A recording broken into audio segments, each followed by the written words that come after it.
प्यारे बच्चों, ज्ञानदीप कार्यक्रम में मैं विजय बहादुर आज आपके लिए लेकर आया हूँ एनसीईआरटी साइंस क्लास 8 का chapter first crop production and management. तो बच्चों, क्लास की स्टार्टिंग में आइए एक एक्टिविटी जो हम कर रहे हैं उसको करते हैं। इससे क्या होगा, हमारी जो कंसंट्रेशन पावर है, ध्यान देने की क्षमता, लर्निंग पावर, मेमोरी पावर बढ़ती है। तो आइए बच्चों, वो एक्टिविटी हम कुछ देर के लिए करते हैं। सबसे पहले सहज और शांत होकर बैठ जाएं, अपनी आँखों को बंद करें, close your eyes and focus on your breathing. सांसें गहरी लें और छोड़ें और अपनी सांसों पर हम ध्यान दें। सराउंडिंग से चारों तरफ से कुछ आवाज़ें आ रही होंगी, आपको उस पर भी ध्यान देना है। ठीक है बच्चों, क्लोज योर आइज़ और जो जैसे से बताया है अपनी सांसों पर ध्यान दें, आवाज़ों पर ध्यान दें और सहज होकर बैठें।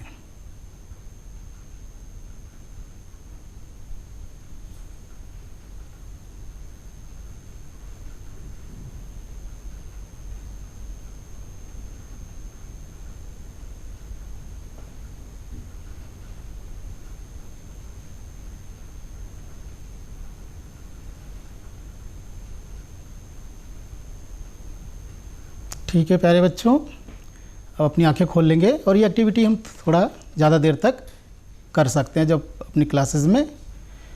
तो बच्चों आइए अब हम आगे चलते हैं।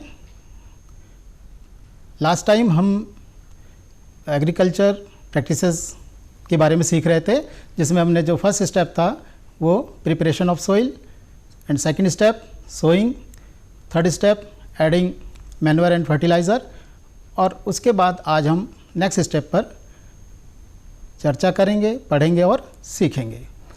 तो बच्चों, हमें पता है, आपने वाटर, पानी सुना है, तो water is very important for the all living things. क्योंकि जानते हैं हम बच्चों कि जो पानी होता है, वाटर होता है, is very important for growth and development of the bodies. तो इसी तरह से बच्चों, प्लांट्स जो होते हैं they absorb water from their roots along with nutrients and minerals also they absorb. तो बच्चों, आज इसी पर चर्चा करते हैं। हम जिस स्टेप को आगे बढ़ाएंगे या जो स्टेप आता है एग्रीकल्चर प्रैक्टिसेस में, वो है बच्चों हमारा इरिगेशन।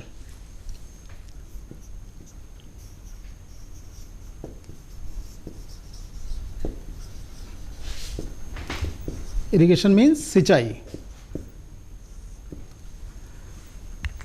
बच्चों, इससे पहले हम डिस्कशन कर लेते हैं why water is necessary for the plants. पौधों के लिए पानी क्यों ज़रूरी होता है? तो फर्स्ट जो रीज़न है बच्चों, आपको पता है कि जो सीड्स जर्मिनेट, तो for the germination of seeds, बीजों के अंकुरण के लिए पानी बहुत ज़रूरी है, क्योंकि जो ड्राई अगर कंडीशंस हैं उसमें जो सीड्स हैं वो जर्मिनेट नहीं होते हैं। And second is for the transportation of nutrients and water. जो न्यूट्रिएंट्स हैं और वाटर जो है, न्यूट्रिएंट्स को लेकर ही तो पेड़ पौधों के बाकी पार्ट्स में, डिफरेंट पार्ट्स में ले जाता है। अगर हम फर्टिलाइज़र का यूज़ कर रहे हैं या न्यूट्रिएंट्स का यूज़ कर रहे हैं सॉइल में, तो क्या जो हमारा प्लांट्स है वो सीधे सीधे न्यूट्रिएंट्स या फर्टिलाइज़र को एब्जॉर्ब कर सकता है? नहीं। तो उसके लिए क्या होता है, हमें वाटर देना पड़ता है, वाटरिंग करनी पड़ती है, और जो हमारे न्यूट्रिएंट्स हैं या मिनरल्स हैं वो वाटर में डिज़ोल्व हो जाते हैं, घुल जाते हैं, जिससे रूट्स को एब्जॉर्ब कर लेती है और वो प्लांट्स के डिफरेंट पार्ट्स में उनको ट्रांसपोर्ट करती है।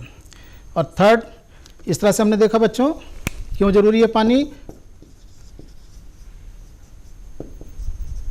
for the germination of seeds। Second क्या है,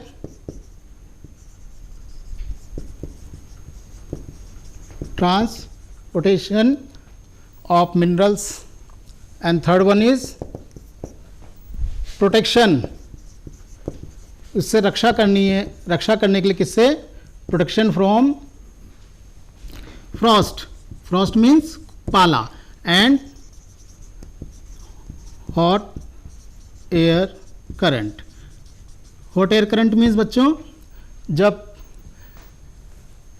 गर्मियों में देखा होगा आपने, बहुत गर्म हवाएं चलती हैं जिसको हम लू भी कहते हैं, उस समय भी क्या होता है, हमारे अगर ये लू लग जाती है तो डिहाइड्रेशन हो जाता है हमें जिस तरह से बॉडी में, उस तरह से प्लांट्स को भी, प्लांट्स में एपरेशन रेट जो होता है या जो लीव्स होती हैं वो रेस्पिरेशन करती है, वाष्पोत्सर्जन की दर, और सॉइल से वाष्पन यानी भाप बनने की प्रक्रिया का जो रेट है वो बढ़ जाता है, जिससे कि वहाँ पर डिहाइड्रेशन हो सकता है प्लांट्स में। इसके लिए भी उन्हें वाटरिंग करना या पानी देना जरूरी होता है। दूसरा आपने देखा पॉइंट फ्रॉस्ट, पाले में, पाले के जहाँ पर पाला पड़ता है वहाँ पर क्या टेम्परेचर इतना डाउन हो जाता है कि इवन जो वाटर है या पानी है फ्रीज हो जाता है। जिस तरह से आपने कभी सुना होगा कि नल फट गए, ज़्यादातर कहाँ होता है, जहाँ पर बहुत ज़्यादा ठंडा होता है हमारे पर्वतीय क्षेत्रों में, क्योंकि जब पानी जो टैप्स या पाइप्स में भरा होता है वो क्या होता है, जब वो फ्रीजिंग पॉइंट पे आ जाता है, फ्रीज हो जाता है, उसका वॉल्यूम बढ़ता है, प्रेशर मारता है, और जहाँ से अगर पाइप कोई वीक है तो वो वहाँ पर पाइप फट जाएगा। इसी तरह से जब पाइप्स, हमारे बॉडी में भी पाइप्स ही हैं जिससे ब्लड सर्कुलेट हो रहा है, जिसको वेन्स बोलते हैं, नसें बोलते हैं। इसी तरह से प्लांट्स में भी जाइलम एंड फ्लोएम होते हैं, जो ट्यूब्स होती हैं और उनमें वाटर होता है। अगर वो वाटर वहाँ पर फ्रीज हो जाए प्लांट्स में तो क्या होगा, वो ट्यूब्स फट जाएंगी और प्लांट्स डेड हो जाएगा। इसलिए जब पाला पड़ता है, फ्रॉस्ट, तब जो फार्मर्स होते हैं वाटरिंग करते हैं क्रॉप में। तो बच्चे ये एसेंशियल हो गया, पानी क्यों ज़रूरी है हमने देख लिया। अब बच्चों पानी कब कब ज़रूरी होता है, इसका जो टाइम, इसकी जो इरिगेशन करने का जो टाइम है और जो इसकी फ्रीक्वेंसी है, फ्रीक्वेंसी माने कब कब देना है, बारंबारता, ये डिपेंड करती है क्रॉप पर और उसकी सॉइल पर। अगर सैंडी सॉइल है, रेतीली ज़मीन है, तो पानी को ज़्यादा एब्जॉर्व करेगी, वहाँ पर बार बार पानी की ज़रूरत होगी। अगर लोमी सॉइल है तो वहाँ पर पानी क्या, उसकी जो वाटर रिटेनिंग पावर है उसकी ज़्यादा होती है, वहाँ पर पानी बार बार और जल्दी जल्दी देने की ज़रूरत नहीं पड़ेगी। और इसी तरह से जो समर सीज़न में टेम्परेचर ज़्यादा होगा तो एवपोरेशन रेट जो होगी वो बढ़ जाएगा, वाष्पन की जो दर है वो बढ़ जाएगी, और इस तरह से क्या होगा, उन प्लांट्स को पानी की ज़्यादा ज़रूरत होगी। तो बच्चों अब हम आते हैं, यानी कि हमें क्या करना पड़ेगा, रेगुलर इंटरवल पर पानी फसलों को देना होगा। तो supply of water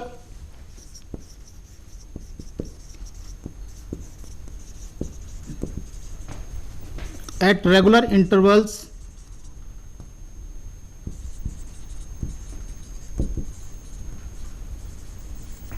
to the crop is called irrigation। इसे यानी कि एक नियमित अंतराल पर फसलों को पानी देना सिंचाई कहलाता है। इरिगेशन को हम कहते हैं सिंचाई। अब बच्चों सिंचाई के क्या क्या हैं सोर्सेज, सोर्सेज में आप देख सकते हैं क्या क्या होता है, आप जानते हैं कहाँ कहाँ से सिंचाई की जाती है, वेल, कुआं, ट्यूबवेल, नलकूप, पोंड्स, तालाब, लेक, झीलें, रिवर्स, नदियाँ, डैम, बांध और कैनाल्स, ये हमारे सोर्सेज ऑफ इरिगेशन है।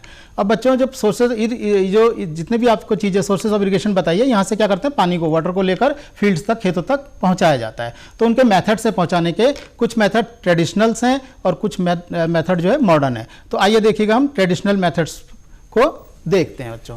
ये देखिएगा आप चार्ट में, ये मेथड्स ऑफ इरिगेशन है, traditional methods of irrigation. First method is मोट। मोट क्या होता है, this is a big bag of leather. ये लेदर का बहुत बड़ा बैग होता है और इस पर एक रोप इस पर बंधी है, देख रहे हैं, और दिस रोप पासेस थ्रू है पुली, ये एक पुली यानी घिरनी से होकर ये इस पर जा रहा है। और अगर ये बैग कभी कभी बहुत बहुत बड़े बड़े होते हैं, इसमें 100 लीटर वाटर आ जाता है, तो इसलिए अगर ज़्यादा भारी होता है तो इसको ब्लक्स कैटल की मदद से इसको पुल खींचा जाता है। और यहाँ पर देखा, जब ये नीचे पानी से भरकर ऊपर आता है तो इसे आदमी अपने हाथों से पकड़कर उड़ेल देता है और वाटर गोज टू फील्ड। इसको कहते हैं बच्चों मोट। इसमें क्या है, ये टाइम कंज्यूमिंग है और एफर्ट कंज्यूमिंग है। दूसरा हमारा चेन पंप। चेन पंप में देख रहे हैं जहाँ पर पंप का यूज़ होता है, इसका मतलब वहाँ पर कोई मशीन है जो किसी चीज़ को रोटेट कर रही है, जैसे डीजल इंजन है।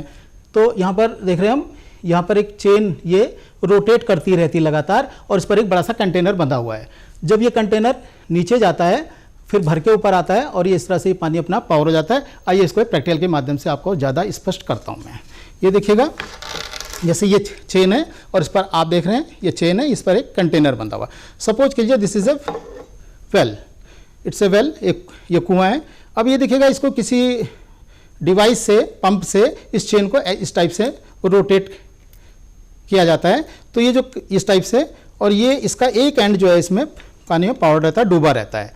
अब जब इसके रोटेट करेंगे बच्चों, आप देख सकते हैं इसको, ये रोटेट हो रही है चेन किसी डिवाइस से, और ये कंटेनर इसमें नीचे जा रहा है, और ये देखिएगा ये कंटेनर नीचे गया और इसमें क्या हुआ, पानी भर गया। और जब यह ऊपर आएगा, ये देखिएगा ये पानी ये इस टाइप से, और ये प्रोसीजर लगातार चलता रहता है।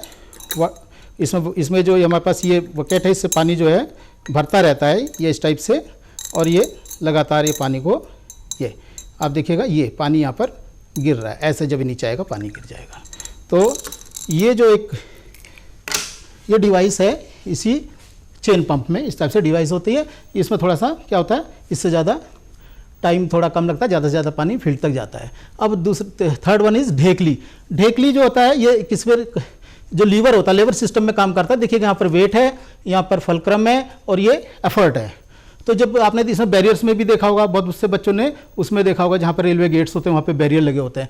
तो इसमें यहाँ पर देखिएगा ये रोप से एक बकेट, ये बाल्टी बंधी हुई है, तो इसको यहाँ पर इसको ऐसे पुल किया जाता है नीचे, और ये इससे वेट ऊपर उड़ जाता है, यहाँ से एफर्ट से इसको पुल किया जाता है। जब पानी ये बकेट पानी में डूब जाता है, फिर उसको धीरे धीरे उठाया जाता है, और ये अपने आप एफर्टलेस हो जाता है जब उठाते समय, क्योंकि ये वेट इसको नीचे खींचता है। बाल्टी पानी से भर के ऊपर आती है, उसको पकड़कर फिर और के पानी को उड़ेल दिया जाता है। तो ये बच्चों हो गई ढेकली।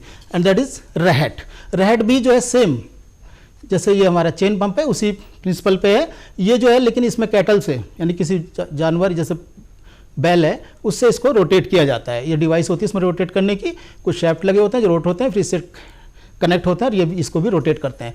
जिस तरह से इसमें चेन पंप में केवल एक कंटेनर था बड़ा सा, लेकिन रहट में क्या है, छोटे छोटे बहुत सारे कंटेनर होते हैं, सीरीज में लगे होते हैं, तो ये लगातार पानी का फ्लो इसमें बना रहता है।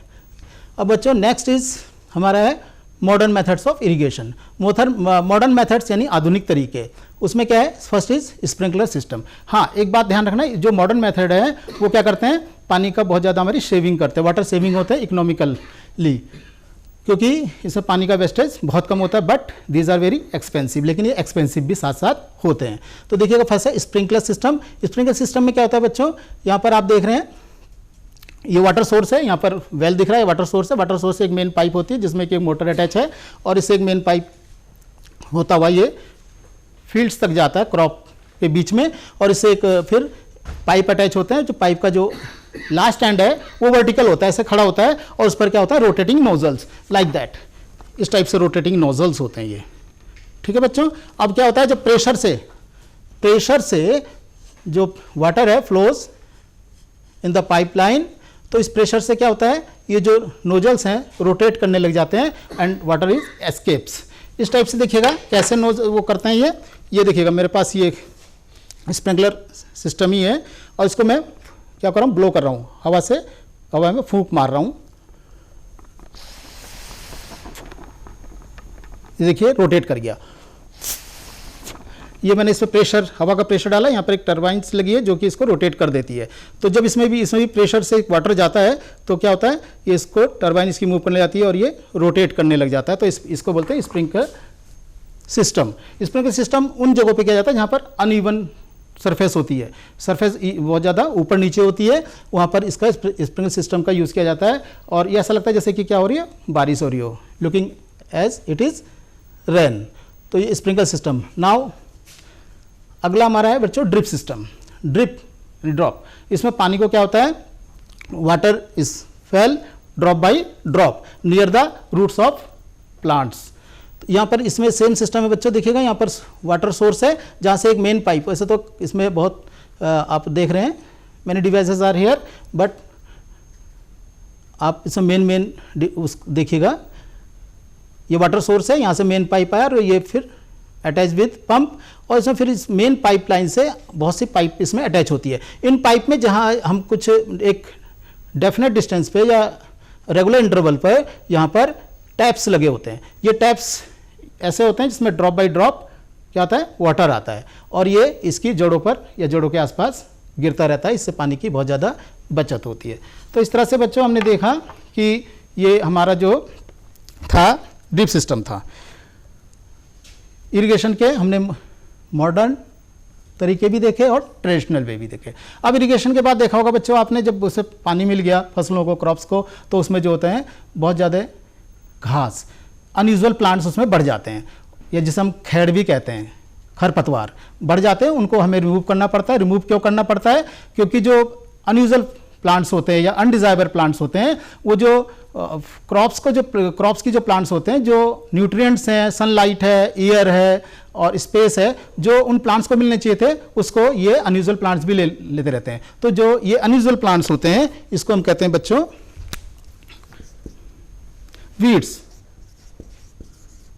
weeds, and removal of unusual plants from the crop is called as weeding। बच्चों इनको वीडिंग्स को हटाना बहुत जरूरी होता है ताकि जो प्रोडक्शन हमारा अच्छा मिले और जो हमारे क्रॉप की प्लांट्स हैं वो हेल्दी रहें। तो वीडिंग का तरीका क्या होता है बच्चों? इसका मैनुअल होता है। आप देखिएगा मैदानी क्षेत्रों में ये है खुरपी, इस खुरपी से खरपतवार, इसको जो वीड्स होते हैं इनको निकाला जाता है।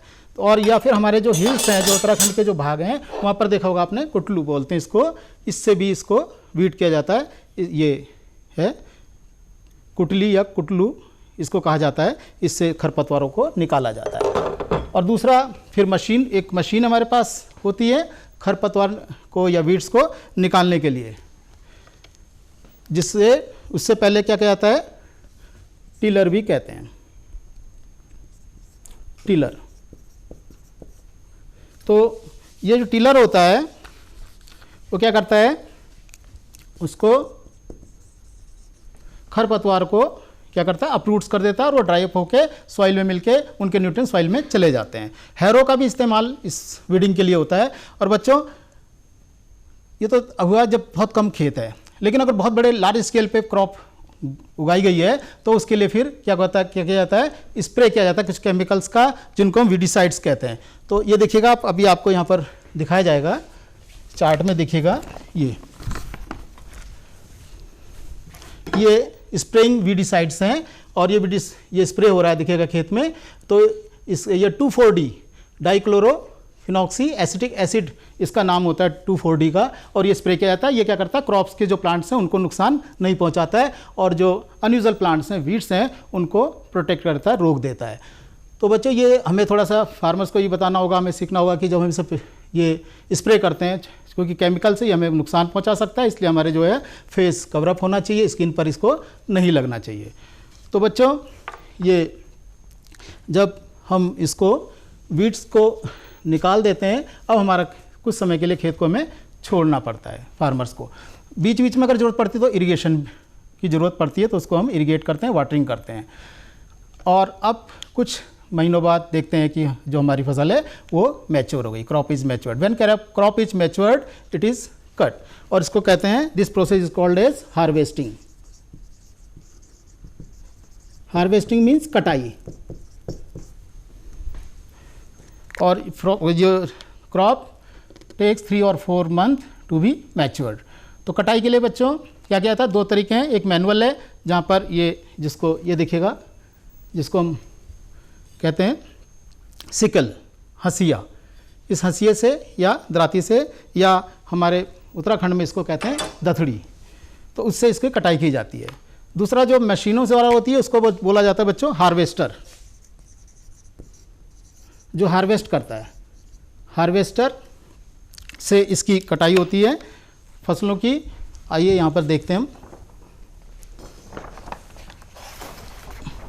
ये कुछ मीन्स हैं, फिलहाल अभी आप इन पर ध्यान देकर ये देखिएगा। जो हार्वेस्टर के बारे में आपको बताएंगे, हार्वेस्टर क्या है? हार्वेस्टर जो है क्रॉप्स को, वहाँ पर जो प्लांट्स होते हैं उनको काट देता है, और उसको फिर फार्मर कलेक्ट करते हैं, और कलेक्ट करने के बाद फिर क्या करना पड़ता है? उसमें से हमें जो ग्रेन्स हैं और जो ग्रेन्स और जो उसमें बहुत सा चैफ होता है उसको अलग अलग करना पड़ता है।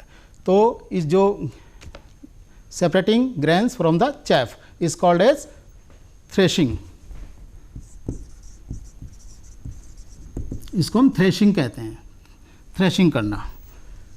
ठीक है बच्चों, तो ये हार्वेस्टिंग, कटाई और थ्रेशिंग। थ्रेशिंग मशीनों से की जाती है। एक ऐसी मशीन होती है जो कि जिसमें पूरा का पूरा डंठल सहित उस क्रॉप के प्लांट्स को डाला जाता है, सूखे हुए को, और वो थ्रेशर क्या करता है, उसमें से ग्रेन्स को अलग कर देता है और जो चैफ है उसको अलग कर देता है, भूसे को अलग कर देता है। थ्रेशिंग, इस तरह से थ्रेशिंग हो जाती है। आपने अपने घरों में भी देखा होगा, जब कटाई हो जाती है तो उसका मड़ाई बोलते हैं उसको, बैलों को उस फसल के ऊपर चलाते हैं, जिससे कि क्या होता है, उससे चैफ अलग हो जाता है और ग्रेन अलग हो जाते हैं, और उसके बाद उसको थ्रेश किया जाता है, विनो किया जाता है। विनोइंग, विनोइंग एक प्रोसीजर है, आपने देखा होगा विनोइंग, आप क्लास 6 में इसको पढ़ चुके हैं। विनोइंग में क्या किया जाता है, एक है ऐसी हवा को प्रेशर से चलाया जाता है, हवा चल रही होती है, तो जो भूसे और अनाज, ग्रेन्स और चैफ जो मिले होते हैं, उनको क्या करा जाता है, धीरे धीरे ऐसे ऐसे करके धीरे धीरे धीरे धीरे गिराया जाता है। तो ईयर से क्या होता है, जो भूसा होता है वो हल्का होता है और वो दूर चला जाता है, ग्रेन्स वहीं पर गिर जाते हैं। इस तरह से विनोइंग से हम ग्रेन को इकट्ठा कर लेते हैं। ये देखिएगा विनोइंग मशीन है, आप इस चार्ट में देखिएगा, ये विनोइंग मशीन है।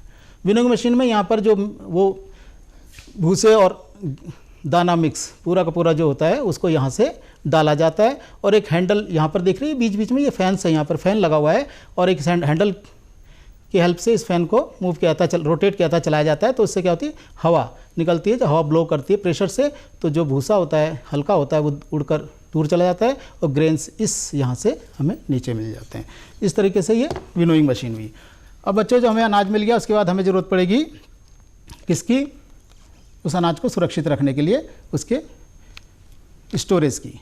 तो स्टोरेज करने से पहले आपको ये जानना ज़रूरी है कि इंसेक्ट्स, रैट्स, जो फंगाई है या बैक्टीरिया, इनसे बचाने के लिए जो ग्रेन्स है उसका ड्राई होना बहुत ज़रूरी है। अगर वो ड्राई नहीं होंगे तो ये चीज़ें उन ग्रेन्स को नुकसान पहुंचाएगी। तो इसके लिए पहले इसको सनलाइट में क्या करा जाता है, सुखाया जाता है, ड्राई अप किया जाता है, और उसके बाद उसे स्टोर किया जाता है। तो जो किसान जो अपने घर में, फार्मर अपने घर में रखता है बच्चों, तो उसको किस में रखता है, जूट बैग्स में, जूट बैग में रखता है, या फिर जो मेटल बिन होते हैं उनमें रखा जाता है। और बड़े पैमाने पे देखा जाए, अगर लार्ज स्केल पे रखते हैं बच्चों, तो उसके लिए हम कुछ और मीन्स का या यूज़ करते हैं। तो बच्चों, next stage is storage. Storage के लिए क्या करना पड़ेगा, उसे हमें सुखाना पड़ेगा, कहाँ पर, सनलाइट में, किसको, ग्रेन को, ताकि उसका क्या निकल जाए या कम हो जाए, मॉइस्चर, उसकी जो नमी है, उसका जो मॉइस्चर है वो कम हो जाए। ठीक है। तो आपने देखा होगा, अपने घरों में भी देखा होगा, अगर आपके यहाँ अनाज को, ग्रेन्स को रखते होंगे, तो उसमें क्या किया जाता है, कुछ नीम की पत्तियाँ या कोई ऐसा पेस्टिसाइड या कीटनाशक मिला देते हैं, ताकि जो है उसमें कीड़े ना लगें। ये देखिएगा बच्चों, जब लार्ज स्केल पे इसको स्टोरेज किया जाता है तो हमें इस टाइप की, एक इसको कहते हैं ग्रेनरीज। ये ग्रेनरीज है, यहाँ पर देखिएगा जूट बैग्स में ये ग्रेन रखा हुआ है, और ये साइलोज, ये देखिएगा, ये बड़े बड़े क्या होते हैं, मेटल टैंक होते हैं, जो कि अंडरग्राउंड भी होते हैं, जिनको साइलोज बोलते हैं। और ये देखिएगा, हमारे उत्तराखंड में एक अलग से छोटे छोटे चैम्बर या कमरे के लिए बनाए जाते हैं, specially for storage of grains के लिए, जिनको हम कहते हैं कुठार। तो इस कुठार में ग्रेन्स को स्टोरेज किया जाता है।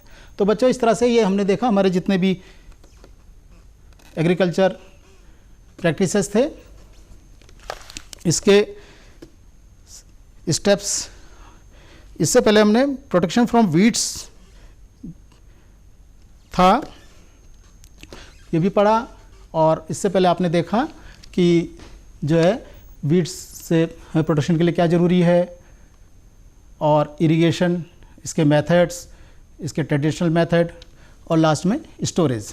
तो बच्चों, अब आपके लिए कुछ यहाँ पर हम होमवर्क दे रहे हैं, आप इसको देखिएगा।